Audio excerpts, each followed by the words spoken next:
Sekarang aku mau bikin es krim coklat. Ada susu cair, ada bubuk coklat, ada tepung jagung, ada gula. Sekarang kita tuang susunya ke sini. Kasih bubuk coklatnya.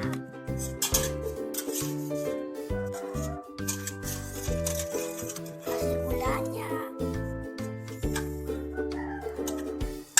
Kasih tepung jagungnya.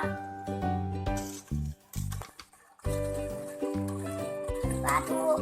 Kalau sudah aduk sampai rata, kita masak sampai meletup.